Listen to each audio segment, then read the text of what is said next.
Or at least the ones that. No, the three is away. Okay. Yes, it's not there. It's still too much.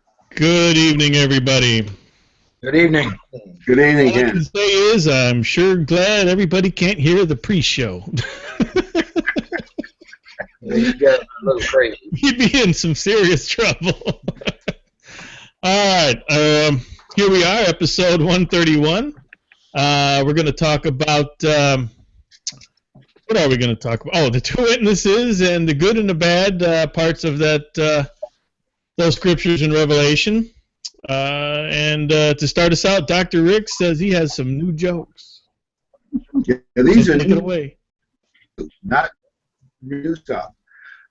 A research group, sea mammals, captured a porpoise, a rather odd porpoise. Instead of flippers, it had feet. So after photographing and measuring the poor thing, they said, wait a minute, we have a doctor on board this boat. Why don't we have the doctor amputate the feet? And then it'll be more like the other porpoises. Not on your life, exclaimed the doctor. That would be defeating the porpoise. I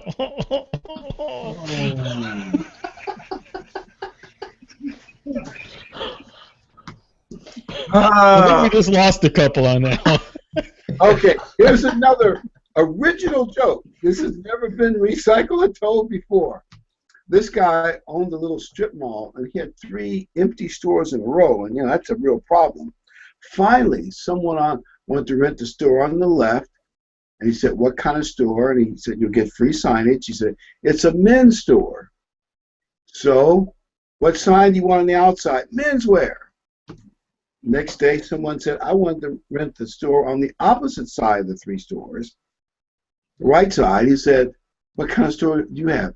A menswear store. He says, and what do you want your sign to say? Menswear.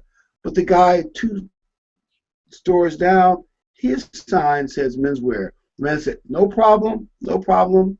Well, that's what I want on my sign. Next day, a 3rd guy came from the middle store.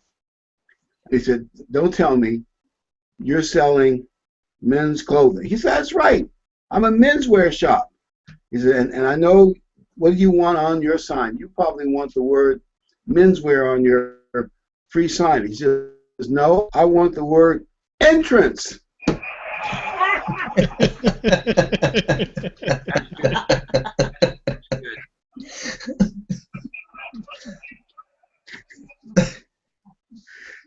That's original. I've never heard of a joke like those 2 before. Well, we're going to talk about the 2 witnesses, place of safety, and some of the issues that go with them. Some of these things we obviously don't know all the answers. We'll have to talk about, speculate about. But I want to start off, most of this we take from Revelation 11 and 12, Zechariah 4. Let's start with the 2 witnesses. First of all, a lot of people think these are the likely characteristics and information about the 2 witnesses based on Bible principle. I saw a movie not too many years ago. They showed the 2 witnesses as crazed, unstable lunatics spitting fire. Now you realize that that's God's prophets are not lunatics. Now they do get to have fire kill anyone who opposes them, like Elijah did when they came to arrest him. But the point is, they will not be unstable because God's Holy Spirit stands for stability, sound mind, and love. 2, second point, there'll be 2 men and they'll be mortal. Because people debate that. Could they be angels? No, they're going to be mortal men. Third, they're going to come in the spirit of Elijah and Moses. And they'll have the powers that Moses and Elijah had, carte blanche. They'll be able to do it as often as they want. Elijah had a famine come on Israel 3.5 years, and Moses turned the great Nile River to blood. Well, they'll be able to do that sort of thing as often as they want, so from getting their word out. I believe they're not going to be unconverted novices. It just doesn't seem rational that God would do that. Someone will say, what about the Apostle Paul? Well, if you look at Paul, he obviously was struck down the road, and Paul realized later that God had been preparing him for that position all his life, since he was a Bible scholar. But Paul did not go on his missionary journeys, with kind of the work of two witnesses for the first century church to the outside non-Jewish world, until about 9 to 10 years after his conversion. So Paul wasn't a novice either. Number 5, I want to get your all's response on this. I believe they'll be reluctant, drafted by God. Have you noticed that many of the prophets, when God calls them, they say things like, I'm a man of unclean lips, or Moses, I can't speak that well, or I think it was Jeremiah and some others, I'm too young, I'm not good enough. It does seem to be a theme throughout the Bible, yes. Well, he's going to pick humble men. The guy going, ooh, pick me, I'm the one. He's probably not the guy. So he's going to pick humble men that don't see themselves as anything other than a man trying to worship God and live a clean life. Well, he says in the Bible that he hates a proud look. Right. So, I mean, that's pretty obvious. And if you've been in the church a long time like I have, you've met a few people who come along and said they were one of the two witnesses or they were a prophet of God. In most cases, they had problems. Deep problems. And there have been a few people who presumptuously said that. John? I said I've met a few along this road, along these years, that have claimed they're this and they're that. Mm-hmm. One thing you might think of, you can never be too small to be used by God, but you can be too big. That's true. And if you consider, like Jonah, I mean, Jonah ran from the job. God had to throw him in the ocean, feed him to fish, and throw him back up on the shore to get him to do it. You know, most of the men, Paul said, as of me, I'm the least of the apostles, for the very things I hate. There's warring in my bones for the very things I hate, this I also do.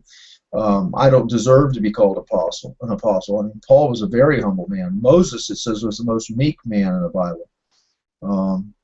And so these men, I think, will be meek, humble, well-educated, men of good background, and just strong men. And I think that the Holy Spirit will enter them and make them actually not just strong, but invincible until the time comes. Well, when you say well-educated, what do you mean by that? Well, that doesn't mean from university. Well-educated in this world's universities, you're going to get a big dose of secularism, and the disciples themselves were a bunch. They were fishermen and so on. They didn't have PhDs. That's why they were making fun of them. These people just talk like Galileans. Man, they don't know anything. And yet, right. I mean, he does say also. It says in the Bible they picked the least of us to confound the world. And if I can, I had years ago I used to attend a weekly Bible study with an Anglican priest who had a PhD. In fact, he called himself the Reverend Dr. Vicar, and then his name. And how many titles did he need anyway? Well, he had blasted me down to a science, but it turned out that he didn't know what his Bible said. And when he finally asked me to stop attending because I was confusing him with the writings of the apostles, and it was very upsetting because it upset his tradition. So by educated, there's a lot of forms of education. I think in some ways I'd rather have a guy with numbers after his name than letters. I've heard that you can go to law schools and not actually have to read the Constitution. You read what scholars have said about what scholars have said about the Constitution. I've been told there are some programs you go for a Doctor of Divinity degree, what a title, Doctor of Divinity, where you don't really get into the Bible all that much. You study people's comments about Bible and various theological positions and theories. But what you just said, Dave, I think they'll be well educated on the Bible and maybe some related matters. They'll know their Bible like Paul did. The number 6 thing I have for the two witnesses, they will be unpopular with the world. They'll be PC. They will not be PC. They'll say things that people do not want to hear. They will hear them anyway. Let me ask a question. Unpopular with the world meaning the educated, the politicians, the lawyers, those people, or the common man on the street that's struggling? Well, based on the fact that the world cheers when they are finally killed. Obviously, I'm not.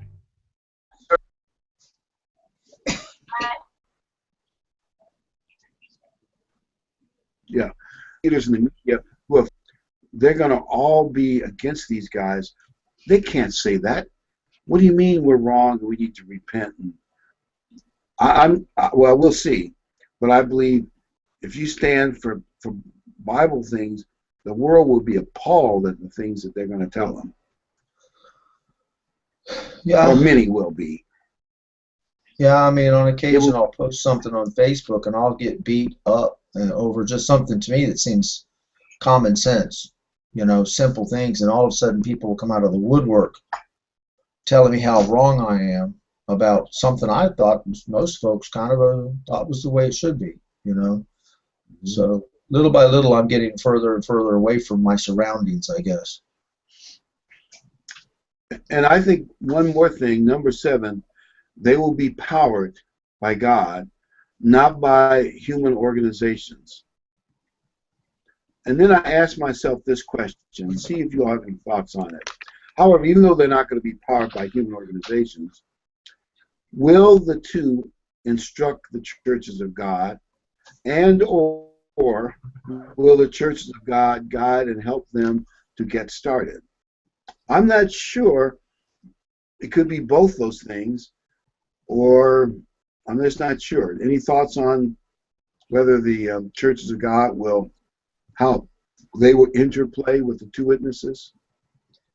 Will the churches of God be in existence as an organization at that time? Or will that be so scattered that it'll be a few people here, a little few there? It's a thought.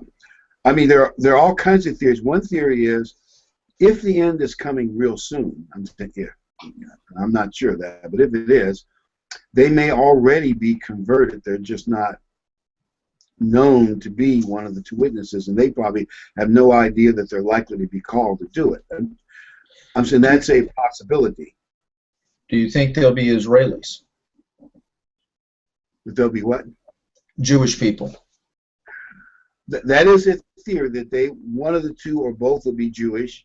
They could be in Israel right now. They could be Messianic Jews, who know the Bible but believe that the Messiah came the first time, Jesus Christ. That is a possibility. There are some people who say it's supposed to be Jewish. Around, I have no idea. Any other thoughts? The Bible doesn't specify, so I don't think it really matters. Well, it's just things happen in duality. I was talking with somebody last Sabbath, I think it was last Sabbath, and I said, the two angels came in to talk to Lot. Do you think they could be two angels? And he says, but did that happen before? Or was it what we know is going to happen now? Has it happened before? Well, no, to our knowledge, it has not exactly like this happened before, so it's very likely it's going to be two men. So I'm curious because in the past, he brought Aaron and Moses and people, they were always Jewish people, so I would think, just my logic is they would be descendants from Abraham. Yeah, they could at least be from one of the, I think Paul was from the tribe of Benjamin, and Moses from the tribe of Levi. I got all that straight, pretty sure. If you look at the pattern, you have Moses and Aaron, you had Paul and Barnabas, you had Elijah and Elisha. Am I forgetting somebody, honey, who would fit into that great pattern of two great prophets that took up the world? By the way, there's another theory that goes that one of the two will come from inside the church. Like Barnabas was in the church, Paul and brought him in from the outside. Moses, at least in one contextual sense, was outside the nation of Israel all by himself in the mountains, and Aaron was inside Israel. So that's a possible pattern too. And I said this, and obviously I could be wrong. And this is merely wild speculation inside the church, and someone from outside the church who gets fame. The one thing you can say about Paul, he was so famous in the Jewish world, and when you look at the scriptures carefully, when Paul left town, there was less controversy. Paul could attract a tremendous crowd that others couldn't attract. So if you extrapolate that, if someone like, if I mention these names, don't throw rocks at me, someone like Rush Limbaugh, Bill O'Reilly, Glenn Beck, Franklin Graham, I'm trying to think of all the famous men who probably could draw a tremendous crowd. Donald Trump, oh no.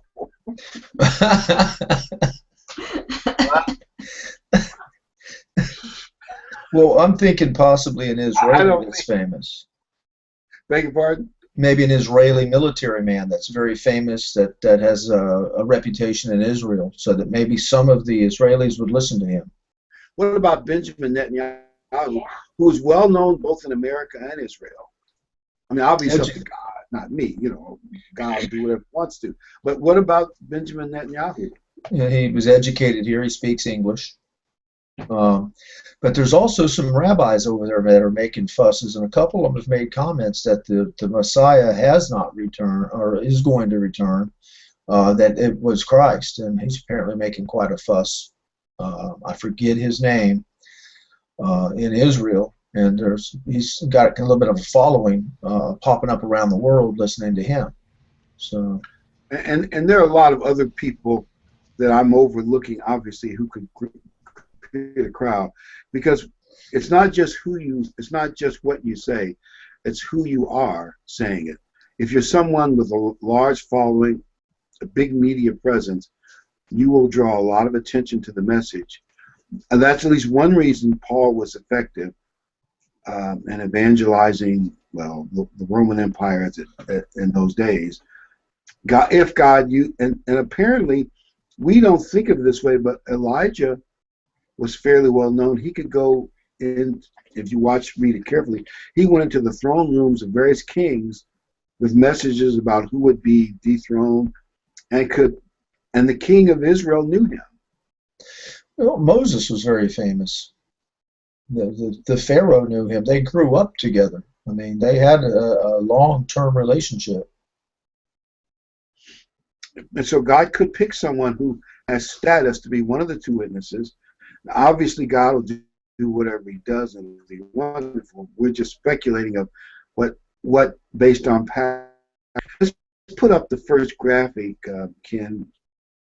Yeah, just a thought while he does that. Maybe someone from the British royal family. You know, there are a bunch of princes in the British royal family. I don't even remember all this. Prince Charles is the most famous, right? But he may be too old now, I guess. Who knows? If you look at that, I don't believe they have to wear the sackcloth all the time, but I guess that's a relative statement. We'll see. But these men are the two olive trees, like two lampstands, and in the temple, those lampstands fed lamps so I think they're going to be like light to the world. And notice, if someone tries to harm them, just like when the king tried to arrest Elijah and fire came down from heaven and burned two platoons of companies, the same pattern will happen, maybe be a little more dramatic, that, you know, no one will be able to touch them until God says it's time to do so.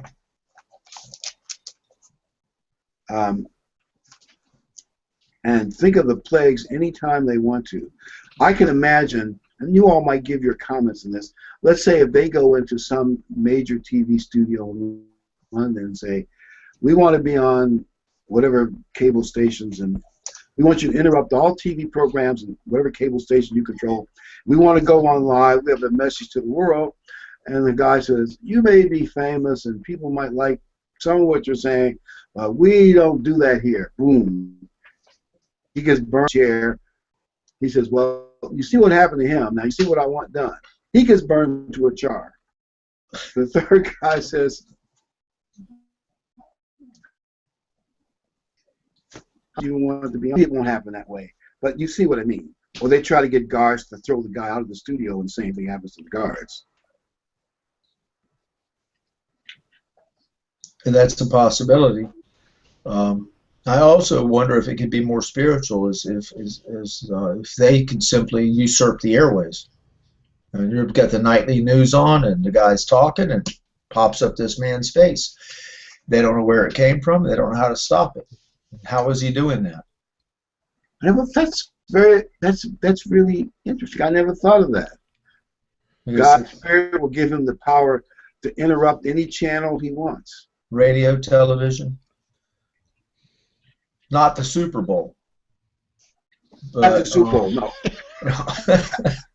But possibly, and it'll be, how did we all know this man? How did, Bill so-and-so end up Mike so-and-so? Oh, where did that happen? So you're just watching TV? Well, did you change channels? Well, he's on every channel.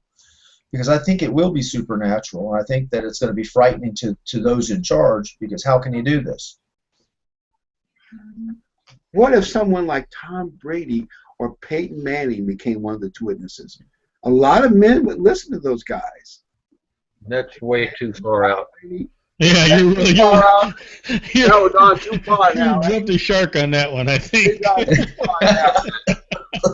I know. Let's go to verse 3 of chapter 11 of Revelation. It says, and I will give power unto my two witnesses. They belong to Jesus, right? Yes, sir. Okay. That's why I don't believe they're Jewish, because the Jewish people deny Christ to begin with. So I believe he's someone that's been schooled in the truth of the New Testament church, as we are. We understand the old and the new together, and these two witnesses will understand that. And they do have this supernatural power, because what did Christ say? If you don't want to believe my message, at least believe me for the sake of the works I've done, the miracles I've done. And then it says in verse 7, and when they shall have finished their testimony. What is testimony? Testimony are facts in court, are facts that are supposedly indisputable. And what is a testimony to us as we're looking back into history of the prophets? It's the work. What did God commission the final church to do? The work of the watchman, to watch and tell the world. Right now, there's nothing going, hardly anything going on. But what about the time that and Jesus said, don't worry about what you'll say or when that time comes, because the Holy Spirit will give it to you.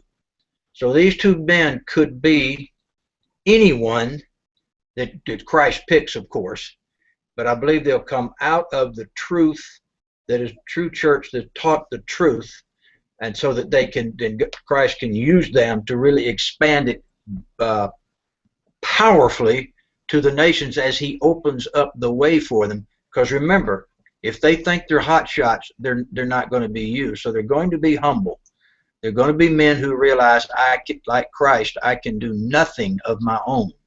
And so they're going to be depending on Jesus Christ for all their power and all the miracles they're doing. They know where it comes from. And because when I say their testimony is the facts of what's coming, the kingdom of God, because it says the people in verse 9, when they're dead, the world people rejoice. And in verse 10, why do they do that? Because these two prophets, and what's prophecy? Inspired preaching. These two prophets tormented them that dwelt on the earth. Torment. How do you torment a whole earth full of people?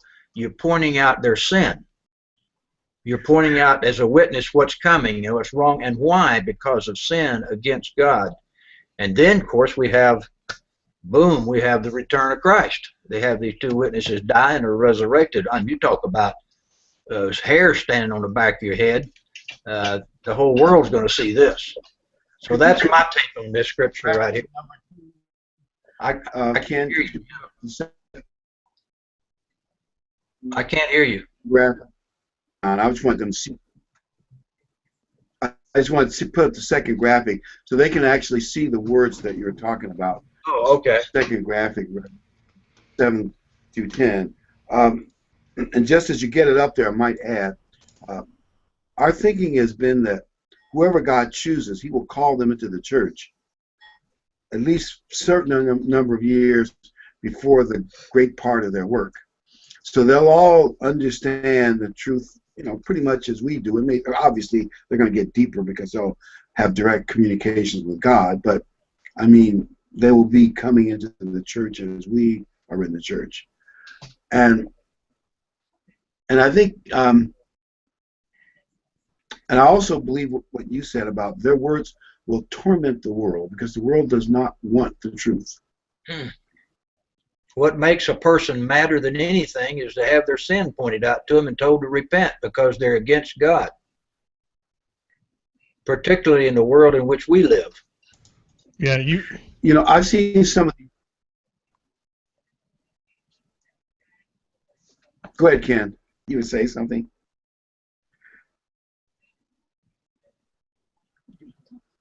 I've seen some of these TV shows where they have people on debating, right and left, and if a fact comes up, especially from the right, that's a real embarrassment to someone on the left, they get mad, start trying to loudly overtalk them, scream, and it's almost like an emotional, negative reaction to the truth. I believe the truth is going to torment the world, as well as some plagues that they're going to throw around to make a point. It'll be interesting to see. I'm sorry. If you start talking abortion to someone in the women's movement and start telling them how wrong it is, you want to see someone get fired up quick. That'll do it to them. Well, I don't think it's their sin in the way that we would look at sin, because apparently that doesn't affect some of these politicians at all. Some of the things these guys get caught doing, I'd want to go hide and never be seen again. They just keep running for office. I think it may be things that they've done to the people, backdoor deals, that kind of stuff, that they go, the reason the people are hurting is because of you. And when the people start going, wow, if he really did sell that to that country, he really did pass that legislation that made me lose my home or whatever, I think that's going to be more upsetting than the stuff we see the politicians doing to now, like Carlos Danger or whatever. If you understand what I mean, when you expose them for their greed and what they've actually done to the nation, to the people, I think that'll be more upsetting than you cheated on your wife. And if we can go to Zechariah 4:6, the third slide, I know we're gonna talk about their being killed, but the power that they're going to use is from God's Holy Spirit, and that power is going to drive the world crazy. And it's not by organizational power, a huge church that's what I thought many years ago. We'd build a huge church that would overwhelm the world with truth. It's clear, not by might, nor by power, but by my spirit. That's how it's going to happen. And those men will be the focus of God's spiritual power. You have a big church that overwhelms the world. Guess what? The church takes the credit for it instead of giving it to God. I think we've seen that before in our day. That's a good point. Yeah. That's why God doesn't do it that way. So the fact that the church is small, kind of out of sight, that's what God's church has been for most of the centuries, through all these many centuries. So we shouldn't feel so bad that we're not a big, powerful church. I mean, if God wanted a big, powerful church, we'd have a big, powerful church. That's correct. And so they will be killed at the end. And that's going to be a dramatic thing when they're killed at the end. And you said, John, when they finally kill those men at the end, and then they're going to be celebrating, and they'll probably be watching on their smartphones and tablets, and I guess they may even have smart watches by then. You can watch them on your watch. It's going to be something when they're resurrected. And the world will know that everything they said was the truth. Let's see. Can we go to slide number 4?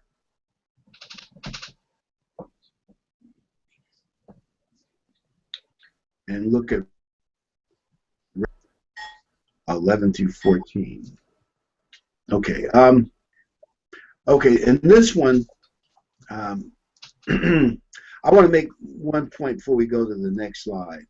In this particular slide, notice at the very bottom it says, and I'll read the whole thing. The nations were angry, and your wrath has come, the time of the dead, that they should be judged, and you should reward your servants, the prophets and the saints. We are the saints, and those who fear your name, small and great, and should destroy those who destroy the earth. A lot of the bad things described in Revelation and what happened to the world will be because of human weapons, killing trees and poisoning the ocean. I can only imagine if you have biological and chemical weapons, and they may have much worse things than we've seen. These haven't been deployed yet. And atomic weapons, God is actually going to have to stop the world to save the planet. So his coming is going to be to save the planet from evil world leaders. And you can imagine. An interesting thing happened a week ago. I was talking to a gentleman, a smart guy, and he believes a lot of the stuff we do. So once in a while he stops and we sit and talk. And he's a combat vet, and he said when they decide to come after us, the aggression, the overwhelming power that they have, we will be so overwhelmed. There's no way we can understand the attacks that are coming. He says, but it's so great that the people who levy the attacks will be shocked because they don't realize the imminent destruction that they're able to cause to damage the earth and the people and the animals and water, everything. And so I think that the attack will damage so much because God doesn't want us destroying the earth. He wants us to be. And I think a lot of these tree hugger people don't realize that Christians are supposed to be good stewards of the land.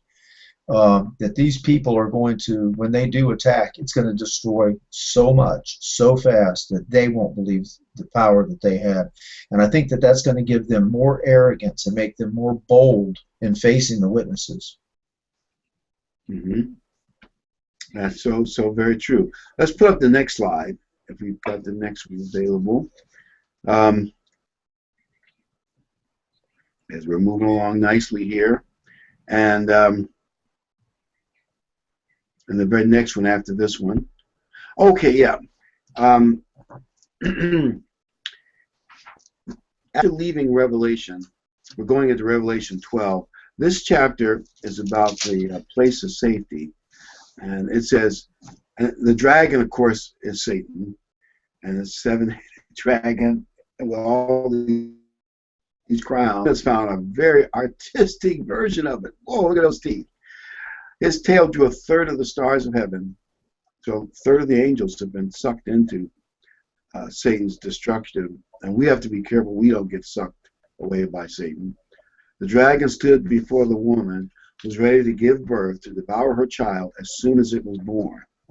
Now, we all know the history of both Moses and Jesus, the Satan tried to kill those infants when they were born. God prevented it, but the devil tried. And I think the devil's going to try to destroy, and the woman represents Israel, and I think the church as spiritual Israel. I think the devil is going to try to devour us in the end, and God will protect us. The next slide, Revelation 12:6. And by the way, you know, the devil goes up to heaven and fights and gets thrown back down to earth or kicked back down to earth. Probably in his mind, he thinks he can still win. One last chance. Then he finds out he can't win. Oops, it was on the screen and it disappeared. Anyway, he finds out that he can't win. Revelation 12:6. I'm sure Ken is working on it right now. He finds out that he can't win. And he's going to come down angry. I don't think we've reached that point, obviously, in history yet. But it's up ahead of us somewhere in the near future. There it is. And the woman fled into the wilderness where she had a place prepared by God. They should feed her in this, 3.5 years again. By the way, when it says in verse 14 that she was taken there on the wings of a great eagle, you realize it also says that about Israel leaving Egypt. We may have to drive there and then walk in a little ways. I don't know. I don't really believe God's going to pick us up on the wings of eagles. It's more figurative language. And the serpent spewed out water to go after the woman. That's a flood of armies. But God protects her, and the devil is not able to get her. Let me give you the historic example. We can talk about it for a minute. In 69 AD, the Jews rebelled against the Roman Empire. Titus came with some Roman legions. They besieged Jerusalem. And after so many months, Titus withdrew, and there's some politics involved in that as well. He withdrew. The Christians heard a voice from the temple saying, "Flee Jerusalem into the mountains about 100 miles away." And about, depends on who you read, 15 to 20,000 Christians who were in Jerusalem fled to the mountains, where we presume from all evidence they died of old age safely in the mountains, while the Jews thought and hoped that they had won. Well, Titus came back 3 months later with reinforced, tough Roman legions. And if you want to read something really scary, read Josephus's The Siege of Jerusalem. That is scary. And most of those Jews were either killed or sold into slavery and scattered in the world. It was really rough. And they actually plowed salt in parts of the land around Jerusalem so that it would not be fertile again. Probably, that land was called the land of milk and honey. You look at it now and it looks, I wonder if the Middle East has yet fully recovered from what the Roman Empire did back then.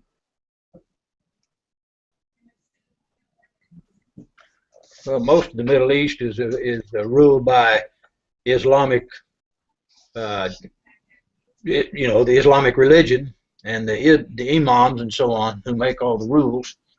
And the people are kept in abject poverty. Their farming methods are primitive. I mean, they don't do anything to enhance the land. You take these new settlements that the Jewish people go out and put in, that desert becomes a rose-blossomed, beautiful, verdant field of produce and things, farming. But on the other side, where the Islamics are, is miserable desert and shooting each other and tearing. God called them wild beasts, wild asses that nobody could tame, and that's exactly what they are. And that's why their land looks like it does. Years ago, Christ comes again. It says He's going to heal the land and the water, and at that time, then it'll really blossom out. Years ago, I was listening to a radio talk show guy, and he said he went over to Israel And he said it was like any other city, a metropolitan city, and the people were coming and going and healthy and commerce. And then he went into the Palestinian area, and he said it was just absolute opening a door into a different world, where the animals were being I guess cleaned right on the streets, and nothing was being washed up, and there were flies, and it was a mess. And he said it was just such a absolute light and dark contrast in the people.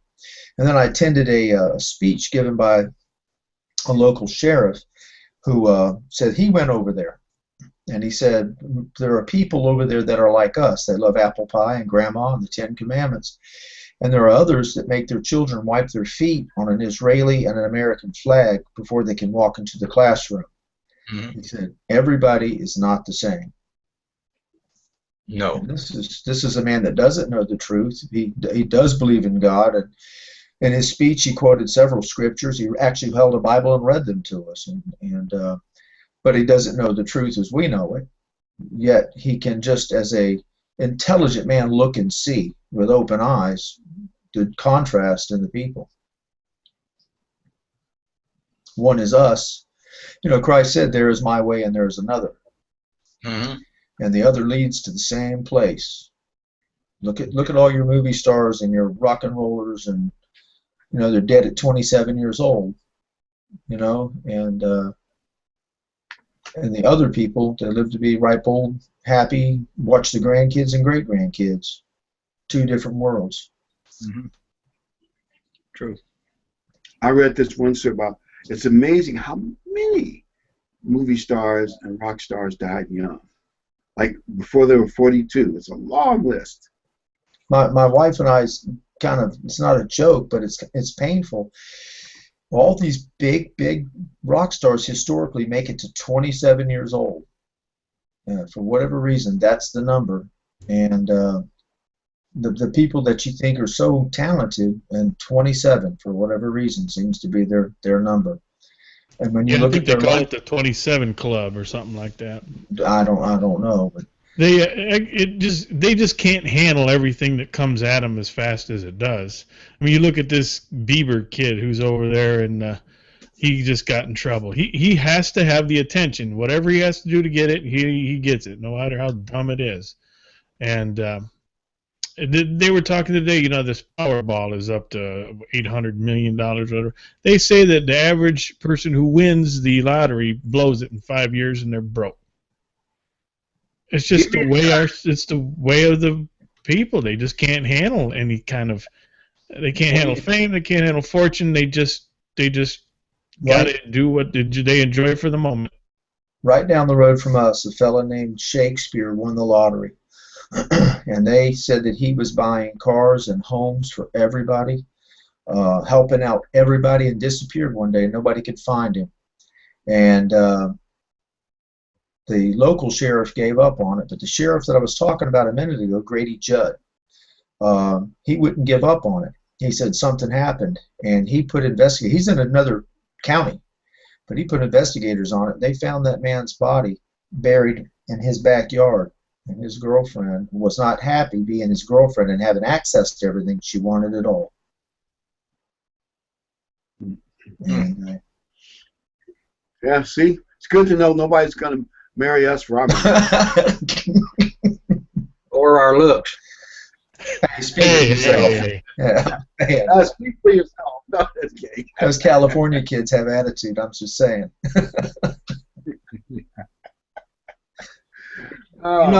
Let's put up the last slide.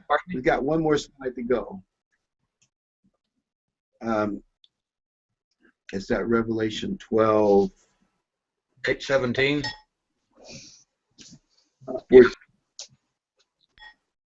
Yeah. Look at verse, the last part of that. The earth helped the woman, and the earth opened its mouth and swallowed up the flood, which the dragon had spewed out of his mouth. So the majority of, I believe, the church will be protected in the place of safety. The devil will try to get there, but God will spiritually block it. And then the devil will go off saying, well, anybody else that the two witnesses convert, or any Christians left behind, that's the famous Left Behind movie series, I'm going to persecute. And obviously some people will become great heroic martyrs because they will go through the persecution and come out spiritually stronger. But I want to tell you, as we go toward the end of this part of the show, what happens to the three families. I want to go through what happens to the three families. The world peace falls apart. Everything is chaotic, and everything is rationed. The king of the north, who rules the all-powerful new Holy Roman Empire in Europe, stabs a weakened America's military. It's getting weaker, as you know. They'll get weaker and weaker as America gets weaker. Britain has already been weakened militarily. You know, it used to be they called it Great Britain. They don't even use that anymore. Britain doesn't even have any aircraft.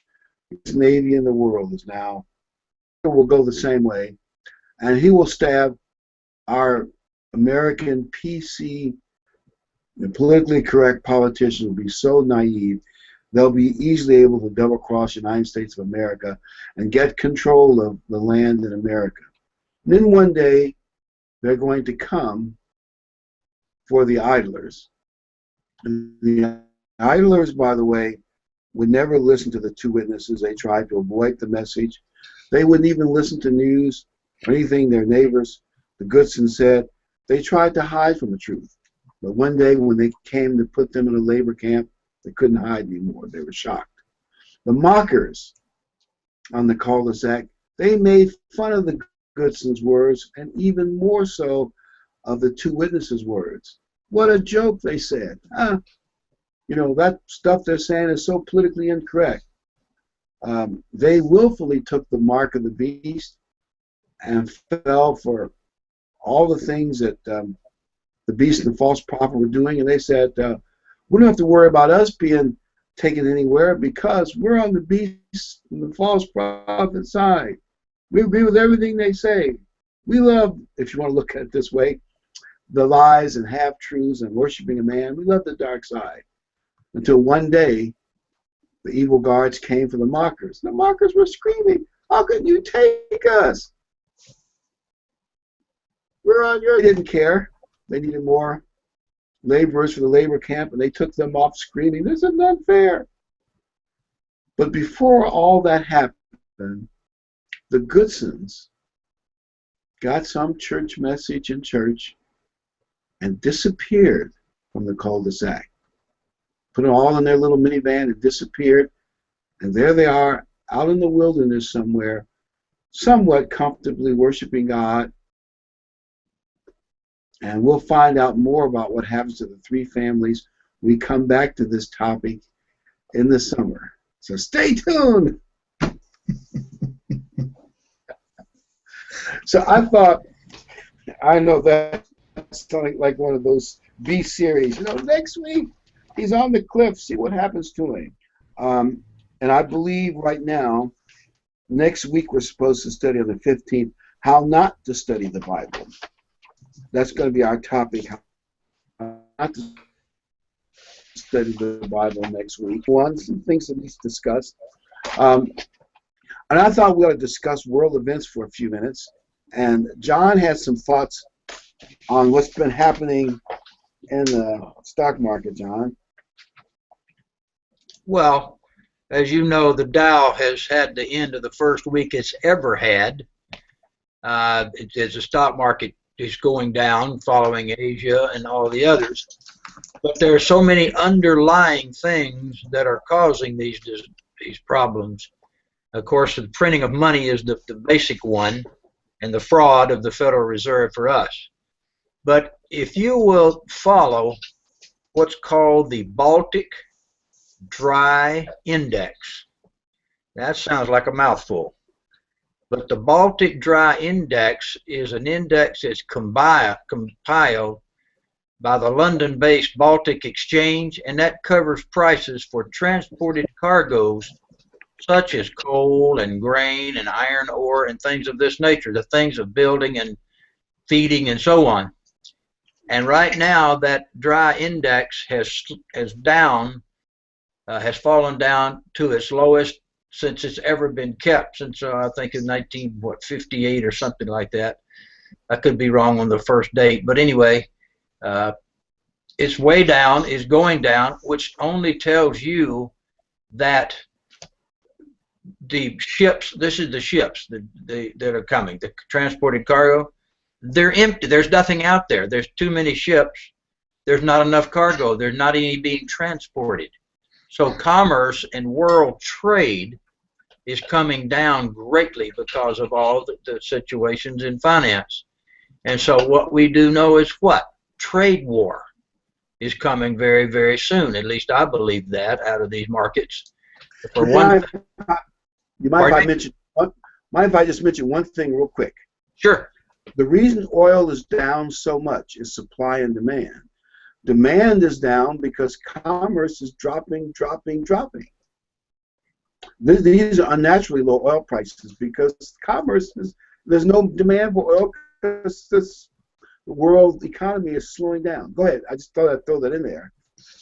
Right. And the fact that Saudi Arabia refused to cut back and actually increased oil production, which I believe they've decided they will attack our dollar, our economy with it, because with low oil prices, we might get a break at the gas station. But guess what else we get? We get a collapsing market. We get no construction, and so on. Everything's tied to oil. So it's going to be a very bumpy ride this year, and we'll have to just wait and see what happens. But never look at the headlines. Look at all this underlying thing, the basic needs of a society, such as this shipping index and so on. The use of concrete, all this sort of thing. Look at those things and see what's happening underneath, and then you can follow the money as you watch it go. Another thing. It wasn't too many years ago, a year or two ago. Aluminum, stainless steel, all those metals, those scraps were way up.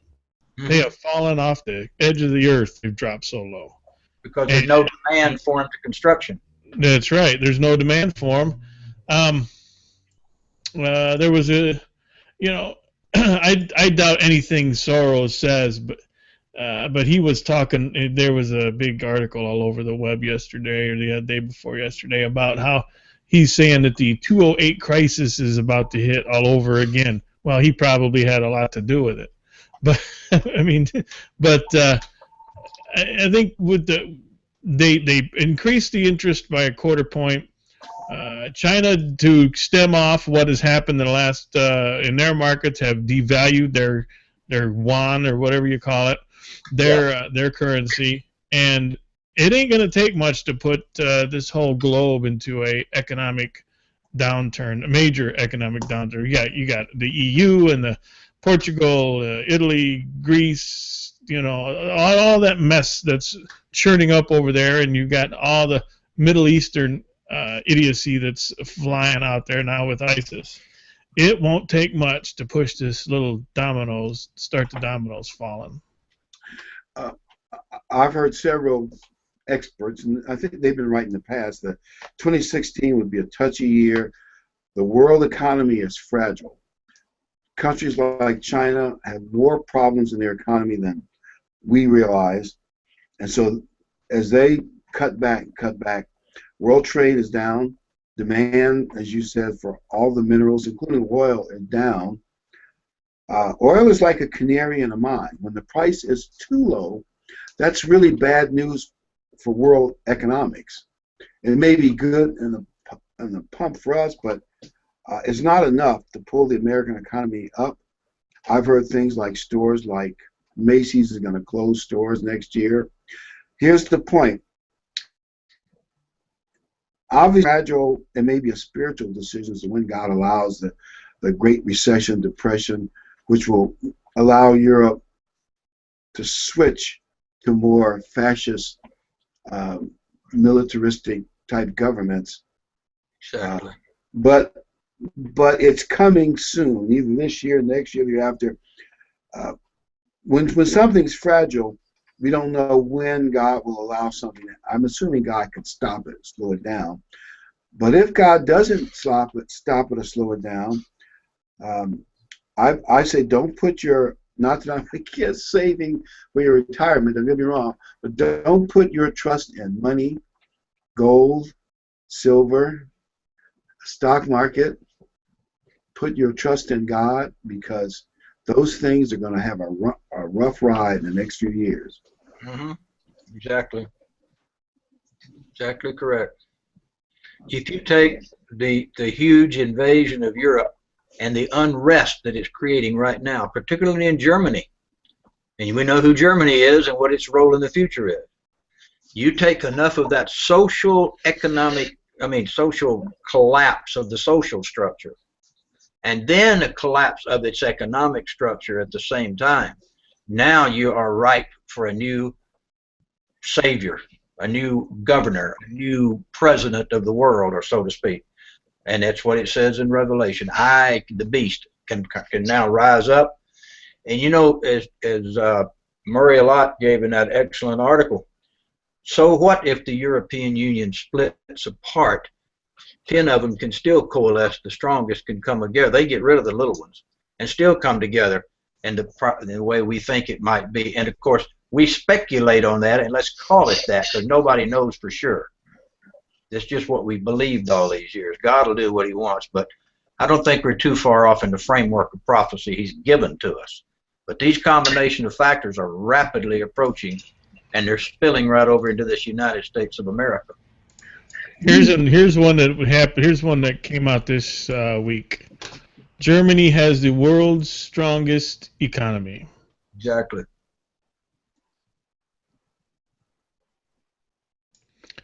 And it's amazing to watch all this happen, even though it was predicted, but it's still interesting to see it all play out. Mm-hmm. Yep. Yeah. A couple other things that were in the news this week, just let's see if I can find it here. Some interesting things, anyway, that I thought were interesting in the news. We all heard about North Korea claiming, again, that they have a hydrogen bomb. Maybe they do, maybe they don't. Maybe they just want money from the world because they're starving to death over there. You know, it's so bad in North Korea that at the beginning of the school year, you'll have full classrooms. By the end of the year, 2/3 of them children are gone because they died of starvation. Wow, it was that bad. It's that bad. They're eating bark soup. It's so bad over there. I've heard that they rattle the saber and threaten all kinds of stuff, and then the world gives them food or fuel aid, and so that's why they rattle the saber, just like you said. Yes. Yep, I'm sure that's why he probably exploded that bomb underground. Another interesting piece of news from this week, hackers shut down a power grid in the Ukraine. Ooh. They think it was Russian hackers that did that. Can you imagine something like that hitting this country? We've only got, what, how many main grids do we have? Three or four main grids? Especially in the wintertime. Yeah. But it's the news is fast and furious nowadays. It's not, something new every week or every month. It's every hour. Mm-hmm. We never know what's going to hit. Well, today was Kim Jong-un's birthday, and the whole nation had to take the day to celebrate his birthday. And they don't know how old he is, but they estimate 33. That is You know what? He supposedly last year. This is just crazy stuff I hear from out of there. But last year he supposedly went golfing for the first time in his life, and he got 18 holes in one. Yeah. That's what they told their population, and they're so brainwashed they believe this stuff. They don't know any better. Well, Japan was the same way. In World War II, they'd never heard Hirohito's voice. 500 people committed harakiri around his castle and fell into the moat, and another, I think it was 1,000 people jumped into a volcano because I thought that was their only way to become one with the universe. They actually became one with that volcano, but they had never heard his voice. They thought he was God. Well, if you played golf with the supreme leader, if you were a Korean official, he'd get a hole in one every time, wouldn't he? Or you get a hole in this is your ball. What a great shot! Your ball somehow bounced out of the woods, and here it is in the hole. I've played golf with some people like that. You've heard of the story, the true story. Both Saddam and Stalin both did it. When the legislature met, they have to applaud the supreme leader for 20 minutes, rocks applaud. And then the secret police looked to see who stopped applauding first. The ones who stopped applauding first got taken out and shot. So everybody was afraid. Can you imagine the idiocy of that? And I'm not making this up. It almost sounds bizarre. That's how bad things are, and some people. I saw an interview with somebody who said when the Clintons were in the White House, if Hillary was walking down the hall, everybody had to turn, put their face against the wall, and not look at her till she passed. Who wants to look at her? I'm glad you said that. I don't mind. You know what? Here's real quick. I'll just graphic up that. How this is what tells you when you have no production in a country. So we've got here's a steel price, the scrap steel prices. We were pushing 370. This is in 15. This is from January of 14 to January of 15. And this is 16. I think it's even dropped further from then. But here's the graph on what your scrap metal has dropped to. That was last year, and it's dropped even more since then. Mm-hmm. All I can say is maybe God will hold the fragile economy together for the sake of the church for a few more years, but I wouldn't bet money on it. I mean, I don't know what God's going to do, but things could fall, this summer or this next fall. Some people think next fall, if this keeps up, something bad could happen. So brace yourselves. Can I just interject one thing back here? We're talking about the crashing and so on, and we know that. We talked about the two witnesses and so on. But there's always one way that you can point out to who the true church is, or those who are God's. And that was in verse 17 of Revelation 12, which we didn't address, because it says, "And the dragon was wroth with the woman, and went to make war with" who? The remnant of the seed. The remnant, the few, which do what? Keep the commandments of God and have the testimony of Jesus Christ. If you find someone doing those two, you're in with God's people. It's going to be very easy to identify, and that's why the world will be wroth, because they're not going to keep God's commandments. Period. They're going to be, but just that's the identifying mark. It always is. And the fourth commandment. The fourth commandment. Yeah, went through that in church last week. But anyway, the commandments of God, they keep them. They don't just know about them. They keep them. They live them. Boy, can that identify you right quick. And the testimony of Jesus Christ. So that was my ending comment, for what it's worth. That's a good point to end on. I want to thank all of you for wonderful comments, and I thought we had some interesting perspectives to think about. Thank everybody who's listening, and I guess we'll see you all next weekend. God bless everybody. Good night. Everyone have a great Sabbath, and like Dr. Rick said, we'll see you next week, and hopefully we all do have a wonderful Sabbath tomorrow. Okay. Or actually now.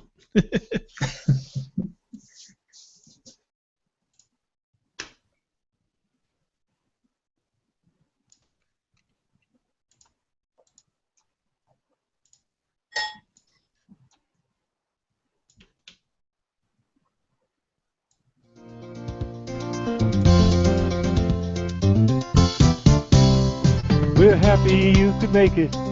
So glad you are here, and hope that we've been able to make God's word more clear.